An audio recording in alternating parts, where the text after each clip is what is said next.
Hello, everyone. Welcome back to the Slingshot from levees.org. Our mission is to offer coverage and commentary on the global events that matter most to you, our listeners. And today we are here to discuss the shipment of Kilmar Abrego Garcia out of the United States to El Salvador. I'm going to say that, Landry. I'm going to try again. Today, we're going to discuss the shipment of Kilmar Abrego Garcia out of the United States and into a terrorism confinement center. But before that, I want to let you know who will be chatting with you all today. It'll be Rudy Vorkapik and Stuart Loeb. Rudy Vorkapik, originally from Chicago, came to New Orleans the year prior to Hurricane Katrina. He founded and produced a satirical newspaper called The Levee with the mantra, "We hold nothing back." This was the first newspaper to call out the Army Corps of Engineers for the flooding of New Orleans and being responsible. Stuart Loeb is an engineer who followed levees.org and the Levee and has been motivated ever since. So again, today we're going to be discussing Kilmar Abrego Garcia, who is a citizen of El Salvador, who was illegally deported from the United States on March 15, 2025, in what the Trump administration called an administrative error. Garcia was then imprisoned without trial in the Terrorism Confinement Center, a maximum security prison in El Salvador, despite never having been charged with or convicted of a crime in either country. So how could we have possibly have gotten here? Stuart, would you like to start off? Sure. We are here partly because there are some historical precedents, but we're also departing from them in terms of what preceded this and what set this up. If you work in reverse chronology, you could go back to the establishment of Guantanamo and the rendition of people from a foreign country to another foreign country where we have this weirdly established base at the tip of a hostile country in Cuba by treaty from 100 plus years ago, where we were incarcerating and continue to incarcerate people without any type of due process. And that was a step in this direction. I also think that you go back to the Roosevelt, the Franklin FDR administration, and there was the internment of Japanese prisoners here in the United States in internment camps domestically, just based on their ethnicity, no other reason, confinement there. And then if you go further back, you get to things like lynchings everywhere in the Civil War. There's some precedent for this in this country. But where we're departing from that is now we're expatriating people who have been there's no evidence at all of anything that they've done wrong other than a misread tattoo or a dangling pendant of some type that identified them. They're being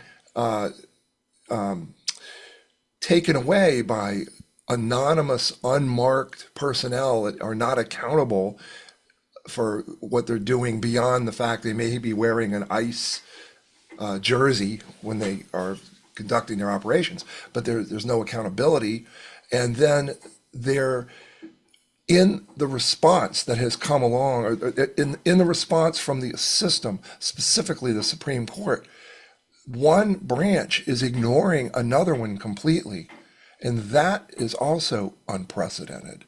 So, in some respects, we are on familiar territory that is sadly not taught in this country that we didn't know about when we were in grade school. But on the other hand, we're in new territory when it comes to the just brazen lying and misinformation and misdirection and breaking down the separation of powers and checks and balances that have been respected by everybody from Richard Nixon on down. This is new.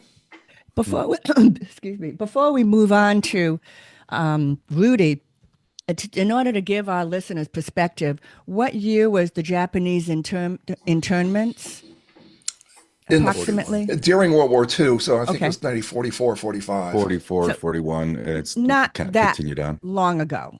Okay, not Right. not that long ago. And then also the what's interesting is and McCarthyism. What that was. I think I was born by then, Mid so 50s. that was Mid mid 50s, yeah. 50s. Okay, so and McCarthyism in a word.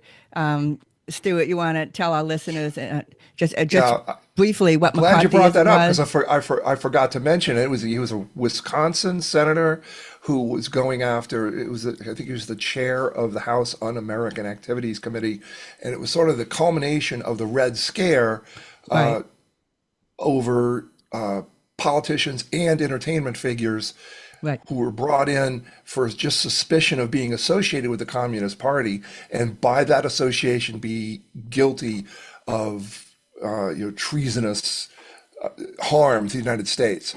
And the thing about McCarthy is I keep waiting for a McCarthy moment in our current situation Hmm. where you reach a point where there was during a hearing where one of McCarthy's accusations broke down in spectacular fashion. And another senator, I believe it was another senator, asked him, "Have you no shame?" It was a turning point in that scandal, and McCarthy was discredited and out of office and died soon after that. And my point, Stuart, thank you. I knew you'd have the details on the tip of your tongue. Well, But my some of the point is, details. I'm old enough to remember this. I remember McCarthyism, and so these things did not happen all that long ago. And it's so easy to think this is ancient history. It's certainly not. So, but all good points, Stuart. Rudy, what's your observations? You know, Stuart, first of all, what a brilliant synopsis of everything that's happening right now. It was really well done. Also, I mean, for me, this is the beginning of the end of democracy. I mean, I don't mean to be, that's not overstating anything. This is the very beginning of the very end of democracy as we know it. Unless something changes in the midterms, unless something changes, we're going to have a president who is just going to unilaterally decree things. There are no laws being passed. No one's passing any laws. There's no representative that we've elected that has to stand up and put his hand up and say, "Yes, I subscribe to this." They're all deferring to the big guy who's going to take all the heat, and it's going to turn out a lot like McCarthy.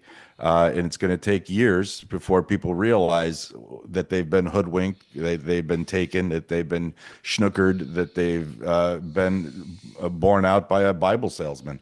And that's the situation that we're in. We are at the hands, in the mercy of a Bible salesman, not someone who's cracked one open, but just someone who's put a price tag on the outside of it. And so that's where we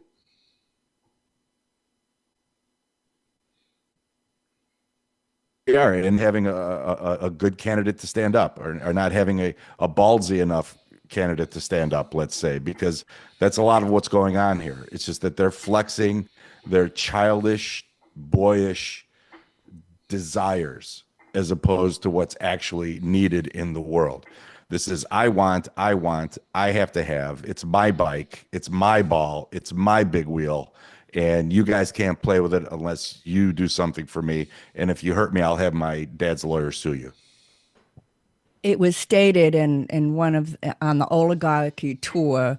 I'm not sure if it was AOC or if it was Bernie Sanders, but the statement was made that Trump is a logical conclusion of a political system dominated by corporate money and dark money, and that if it wasn't, the point is, 2 points. If it wasn't Trump, it would be someone else. And then also, it definitely points to Citizens United and the damage done by that. And I've always felt that Sure. Citizen United ushered all of this in. Well, Absolutely. And at the let's risk, remember what Citizens United is. That was a ruling from the government that corporations were people too, and that they could flood the elections with money, and flood the elections with influence, and just flood everything with money, and bring it down kind of to a crawl, to its knees. At the risk of reincarnating the spirit of Joseph McCarthy, I will also add that what AOC or Bernie were saying at the oligarchy rally was is what Karl Marx predicted with late capitalism, that you would reach this point where it is the oligarchs and the owners of the businesses who are in control. That was where it was all headed in his with his predictions a century ago or more than a century ago. So, you know, that and that's a valid theory. Where Randy Newman has a song about Karl Marx where he says, look at how this worked out. It really didn't work out for you, Karl, and I understand that. And so I'm not advocating pure Marxism. It's not going to work. It didn't work. We've seen that demonstrated over the course of the 20th century. But the late capitalism, this is an attribute that we have to be wary of and be cautious with. Yeah, but what we're seeing right now is Groucho Marxism. So we're just Yeah, seeing, we're seeing like duck soup. We're just seeing everyone fall out of a room and calling that government efficiency. It's slapstick comedy. It's an absolute joke led by a clown, and there's just no other words to. There's nothing good to be said right now. I think the tides are turning. I think they're always turning too slow. But we put ourselves in this situation, and now we have got to dig ourselves out, and that means we've got to be involved. We've got to let people know what our thoughts are, just like we're doing here, just like others are doing in protests around the country, and those have to continue. I'm going to Well, jump in and say something that's bothering me is why are more Americans not upset about this? Why isn't this front and center? Why aren't people out in the streets? It says what have we come to where a Those have to continue. people are being shipped out of the country and put into a prison with zero due process? Why does it seem like no one cares? That's what it feels like to me. I genuinely believe that just people have forgotten that freedom takes effort. I think that we've been in a series of peaceful years for the most part, or at least when things were going on, they were going on so far away that it was absent to to us. And I think people have just forgotten how hard it is to maintain a democracy in a world that doesn't want it to exist. And now we apparently have people running it who don't want it to exist. And that there aren't even words for me to describe how low and cruel and how the end is near. And I have two daughters. I have two daughters, 17 and 13, and I can't think of any discussion that happens without thinking of them. Hmm. And now he wants to lower taxes for the rich again. That's all going on our kids' shoulders. All of those tax breaks that he proposes where we get where the middle class or even the upper middle class gets a pittance, and then the hierarchy, the oligarchy, they just clean up and they just put that money in their pockets. They don't invest it. They don't reinvest it. None of the trickle down happened. None of the trickle down happened before with Trump. It doesn't work that way. And so all of this debt and all of this climate change and every bad thing that's going on today is going right onto the shoulders of our kids. Agreed. And it's amazing how young people haven't figured that out yet. That this is all coming down on them.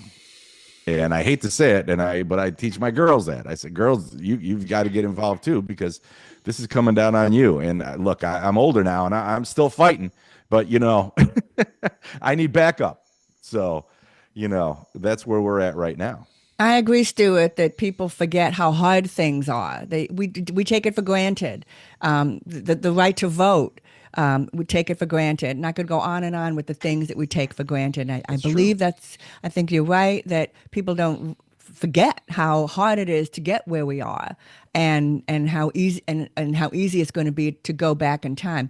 I also can't help but think though that if I may say this, that if Mr. Garcia looked like me, lily white with silver hair, things might be different. In other words, people think, oh, it's somebody who did, from my understanding, enter the country illegally, and it was for an honorable reason. He feared for his safety from gangs in El Salvador, and I think people are too quick to dismiss him because of the color of his skin and the fact that originally he did enter the country illegally. So I think in the minds of too many people, the situation is dismissed for that reason. And whether I look at it and go, it could have been me or Well, someone that I know. I Absolutely. I think we have to stick with the precursor that this is a precursor. This is not the end all, or this is not just one group of people that he's going for, because next it will be you. Because next it will be me. It will be Stuart. It will be anybody who is speaking up, and they will find a way somehow to ruin these voices, to ruin everyone's voices, because they don't believe in free speech. They only believe in their own free speech. And there's a big difference in that, obviously. So, I mean, anyone who's going to say anything in opposition to anything that they're doing is in danger right now. What this case is a precursor, is a test case to see how far they can take it. This is the beginning. This is not the middle. This is not the end. This is the very beginning of how bad it's going to get. I certainly hope it's just the beginning, and that because that means we have time. We have time to do something about it Well, if it's you know, only just started. they're going to push it. They're going to push it hard because that's their mantra. That's their avenue. Push it hard. Push so much through that a lot of it's going to make it through, and some of it, by the time they sort it out, it's already done. So it's just how much can they fit down the disposal? How much can they shove down the drain before people actually start realizing what's being thrown down their throats? That is their goal, and that is a great Cheers. American tradition, overreach. Every political party does it. I think in the wake of Black Lives Matter, you could point to some overreach in that instance back in 2020. But they are definitely going to push as much as they can, and they're running a great risk of overreach that will cause a backlash. And we started to see that with the protests in March or first week of April around the country, where, here in New Orleans, there were like 2,000 people, there were 30,000. The LA Coliseum was filled to the brim. It was a large protest nationwide, some of it occurring in deep red territory. Places like Idaho and Montana had big turnouts with people protesting. And this is really before the meat of the story about the Garcia deportation really landed. So that was before then. And in response to that, there've been some media attention to a study from a Harvard University researcher who identified revolutions and civic uprisings that took hold when approximately 3.5% of the population became engaged. That's 3.5%. That's, 3 out of every 100 people, or 3 or 4 out of every 100 people. So, and it is an academic paper with data to back this up. The protests we saw at the beginning of April estimated about 1% of the population.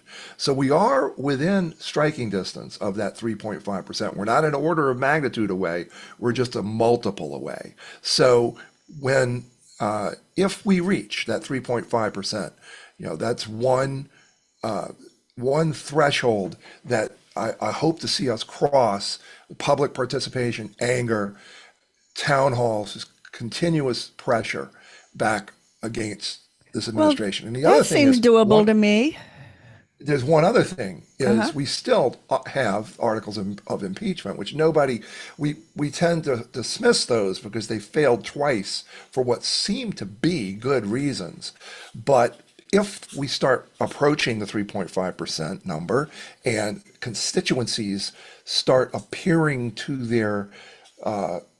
to their representatives, people like Steve Scalise, John Kennedy, our own representatives, that this is a real reach, but there are Republicans who would be responsive to a shift and might put an impeachment over the top to rectify this sooner than a midterm election or possibly another budget freeze that we could have had with the last continuing resolution, but we elected not to do that because Chuck Schumer thought it would be worse to enable the administration. And the jury, as far as I'm concerned, the jury is out on that. I don't know whether it would have been worse at this point. I But understood.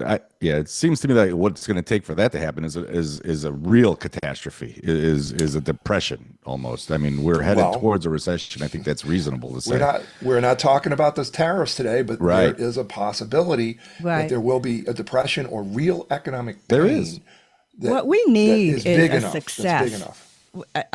Right now, it's been defense, defense, defense. I remind me, it's like watching a basketball game. All these baskets being shot.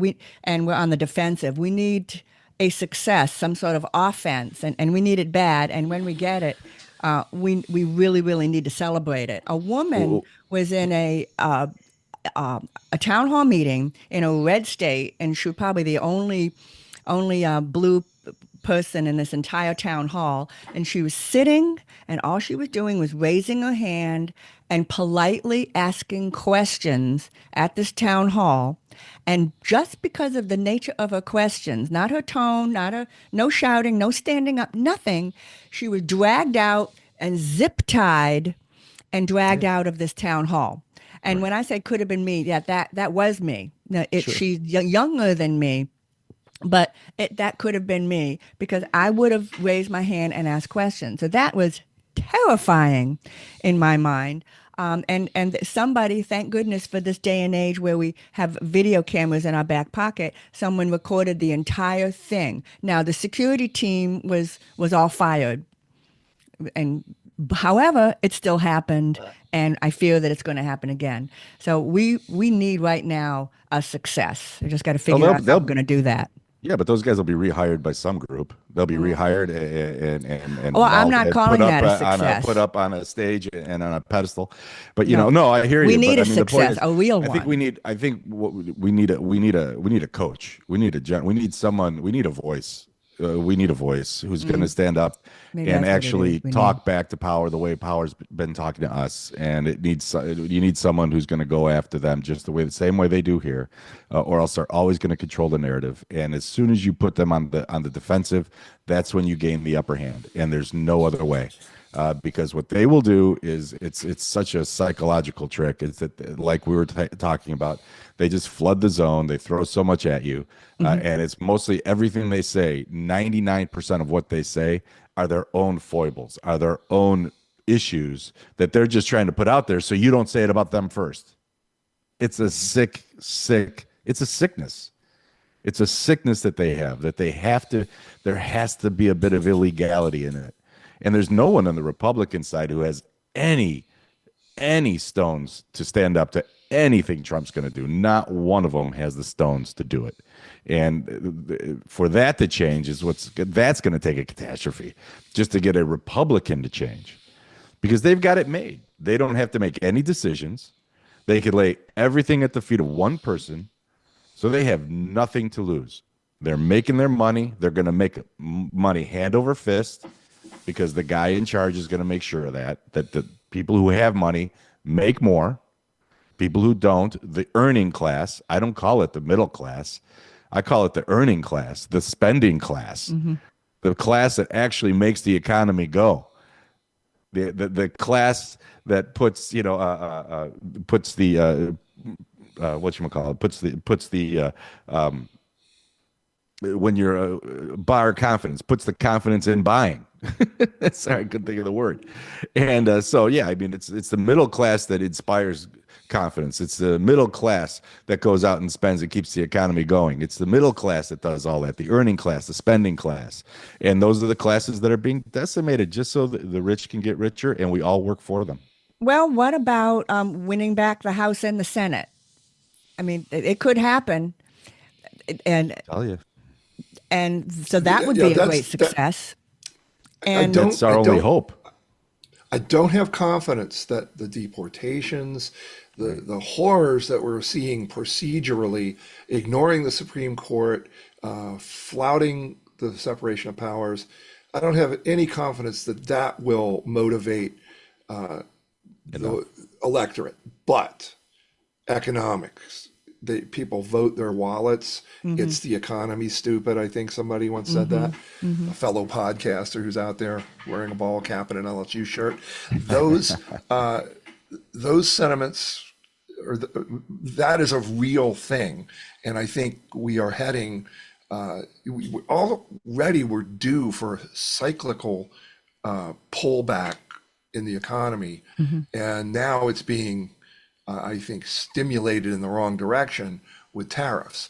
And it's two things are happening: it's tariffs Mm-hmm. and a loss in confidence in the stability of the U.S. Yep. dollar and the U.S. Treasury because of these flip decisions that are made standing in the corridor of an airplane that affect markets worldwide. Recently, the president has gone after the Powell directly, which is another unprecedented move. Wants to replace him with someone, another Marco Rubio, somebody who will channel monetary policy to his own personal whims. Well, that is the kind of thing that, not the kind of thing, it is the thing that will destroy the economy and Sure. destroy our position in the world. So that will, and when I say position in the world, I mean buying power and economic power and earnings. So we're heading in that direction. Will it affect elections? It may well. Despite what the president says, he did not win a majority of the votes. He won a Plurality. plurality. Plurality. It got me doing it. And yeah, and so we're on the cusp of something flipping over in terms of national, the electoral college and national vote. But then also, I think there are a lot of areas, there are places where Ohio, for example, where things could flip back the other direction. Ohio's gone pretty deeply red, but with the economic stagnation and a failure to bring manufacturing back, all those things that have been promised that aren't happening, economically people will start coming out to vote. But I think Right. that's about it. That I don't think these news stories that are not followed by the general public as closely, Right. I do half agree, of the agree general with you, public. Stuart, that people are voting with their wallets, and what the administration's been saying is, oh, wait and see, just be patient, wait and see, wait and see. Well, pe people don't like being told that. Just No, not wait and about their see. money. I mean, they're not going to accept that wait and see. You'll see. You need to be patient. That's just not a quality trait of the American people. We who are used to getting everything now very, very quickly. I They do tried want. that on October 29th, 1929. It didn't work very well Yeah. then either. Yep, right. So, an update on the Kilmar Garcia story that happened very recently is that federal judge James Boasberg gave the government till April 23rd to either explain how it's going to remedy the situation with Garcia, which could involve the United States taking custody of the migrants, or name who disobeyed his order. And if the administration doesn't, Boasberg said officials could face criminal contempt. He said the Constitution does not tolerate willful disobedience of judicial orders. And Now here we that's go. out there right now. And here we go. We're setting ourselves up for a prime showdown between the executive and the judicial, because Yep. the executive branch, they really don't care what the lower courts are saying. They don't care. They do not care what the lower courts have to say because they believe that they have the Supreme Court in their pocket. Mhm. So they don't care. They could care less what this judge just said, and they're not going to listen to him, and they're not going to give him. They're not going to respond in a way that the judge expects, and they're going to drag it out and make sure it plays out as long as possible. And yeah, so you're looking. I mean, the judge set a 2 month date. Is that correct? I thought you No, said it's something like just a week. No, just a week. it's number of days. 1 week. Watch how long this gets shaken out. At the time of this recording, it's a number of days. It's Right. Watch how long this gets shaken out. It's just the Now, way it's going to be because they have no intention of listening to this judge. well, they don't, but I think you're placing or you're elevating a false confidence in the Supreme Court because the Supreme Court No, no, I'm not.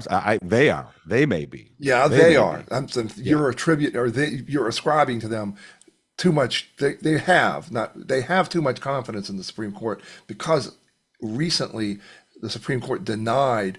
unanimously denied one of their appeals around this, that they can't dismiss these actions. And imagine what it takes to get a unanimous decision with Imagine. Alito and Thomas on board. To refresh That our listeners' memory, what was that decision? it the I don't have it in front of me, but I think the administration was appealing one of these court orders to the Supreme Court, and the Supreme Court unanimously said no, it stands, and they threw it back at them unanimously. So I think if this case goes up, this criminal contempt case, they're trying to fine people, the Supreme Court's going to have to make a decision. May or may not be unanimous, but I I can always see Alito and Thomas drifting off and following, you know, repaying their debt, so to speak. But the rest of them have all demonstrated that they will hew to certain principles at certain times.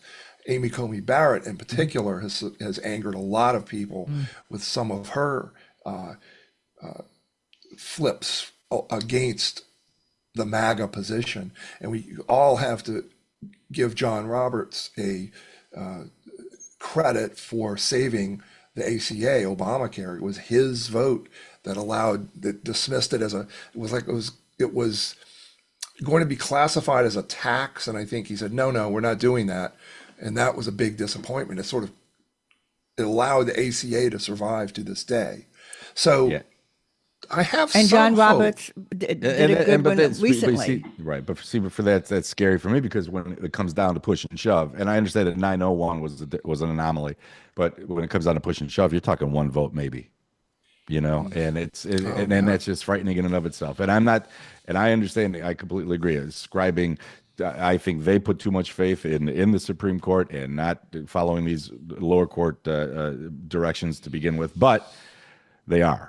And they are classic at putting way too many eggs in one basket. And then when they fall, they just blame the other side anyway. Hopefully, that will be their undoing.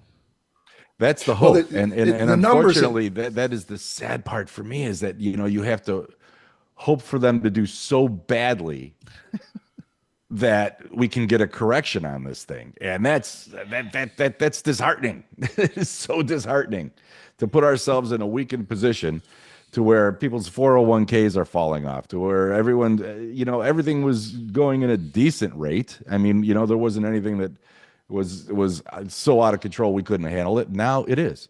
And now it is. Because but these just keep tariffs in mind are going to knock the socks off the economy. the numbers here are small. First of all, there's the guy at the top who's 78 years old and not in the greatest health, despite whatever Don't they ask him. say. Not according to him. Well, time marches on. You're not going to get By the way, around that. So, in as good a health he is, I am Iron Man. well, that's just one person. Okay, so there's a person who, if something happened to him, things would be changing. Then there are the 9 Supreme Court justices. That's those 9 people have still to right now have an enormous amount of influence. And then finally, there's Congress, where you have 60 senators or 220. You flip over a dozen seats in the midterms, or get people to respond to the protests. That 3.5% I was talking about. If all of that happens, there's some fairly small numbers that have to be changed in order to effect real change here. Right. It's amazing to me that a foundational principle of this country, due process, can just be abrogated by one guy, and we're arguing how to handle that. It also amazes me that how fragile, and I've talked about this previously, the scientific community, scientific research, how fragile that was, also subject to the whims of one or two people. With Elon Musk in the picture, how much crucial research is going to be either delayed or forever lost. Yeah. You never get it back if you don't proceed with clinical trials and you give up on them, yet you're going back all the way to square one. So it amazes me how this small number of people, and I can't really look at history, it really shouldn't amaze me, but Right. it does, just sitting here watching it all unfold, how such a small number of people have such an outsized effect. But speaking of small number of people, as you mentioned earlier, Stuart, that the tipping point is not that far away. We had 1% of the American people mobilized. It doesn't take a whole lot more, not an order of magnitude more. Well, that's Not encouraging to really. me. That's very encouraging. And then you reach a tipping point where it starts to go the other way. And we all know what that talks about. You know, the straw that broke the camel's back, the tipping point. And that it's good to know. I'm very encouraged by your analysis that it is within our reach. Yeah, We're go about read the running out of study. time. The study, I'll just quickly mention it's Erica Chenoweth from Okay. Harvard. Look her up and read the study because it is Okay. very interesting and encouraging. Thank you for providing the Cheers. background on that statistic that you provided for us, which again is very encouraging. I have nothing more to say. We're about run out of time. Rudy, we can't sign off without giving you another chance to. Well, there's also, I mean, President Trump the other day also talked about he wants to send homegrown criminals to El Salvador and other places. He's thinking about that too. And how long does that take before it's someone who's speaking out like you or me or Stuart? It's just a matter of time. And I'm sorry to be, I'm not going to end on a hopeful one on this one. This one's gloom for me. I'm in a bad place, and I just feel bad things coming down the road before they even have a chance to get better. Because even with Congress changing, if we were to swing the House, that doesn't stop him from signing off all these decrees that are just so silly. These silly decrees that he loves to sign, and and some of them, get nowhere. Some of them get somewhere. But here we are, and this is an existential crisis that we have to the entire way of our life being. and if people can't get in on that idea, I don't know what else it's going to take. Oh, I hope that success is just around the corner. And Stuart, any last comment from you? No, I'm with you on that, Rudy. I'm gloomy Darn and it. pessimistic, but also, Kind of you have hoping you'd bring me up, buddy. well, the other side of it is just keep the faith, and Yeah. people have emerged from these kinds of situations in the past. And the final thing is a point I wanted to make earlier was that as I guess McEwen said in the early '60s, the revolution will be televised. Well, it's not going to be televised, but it will be on video. So I think the fact the fact that the media ignored so much of, I think the media did a poor job of covering the protests, partly because it was dispersed. It was hard to get correspondence, cost money to do that. But social media actually came through on that. We did see how big these protests were and how broad they were. So if they continue to grow, I have some hope there. My daughter's sign for the protest was opposite of woke is asleep, which I loved. I love that one. That's excellent. And then I had one that said, got polio? Me neither. Thanks, science.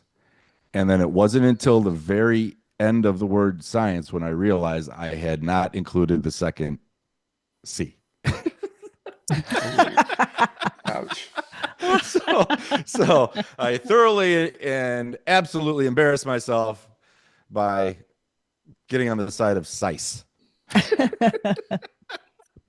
Well, no matter And what, and after and what these we've are the been kids that through, are counting on me to protect them. this is the slingshot for levees.org. Levees.org's been around for 20 years. It was born out of Hurricane Katrina, and it was born out of Hurricane Katrina and the levee breaches. And if there's one thing we know, you gotta laugh. You gotta laugh. You got to close it with a laugh. And so we did it again today. Thank you, gentlemen. Thank you, Rudy. Thank you, Stuart, for joining me today. And thank you, the listeners, for joining us as well. We hope you like this episode and we hope you like this podcast. Be sure to rate it, subscribe, and like it on all your favorite platforms. And we'll see you again soon. Bye bye.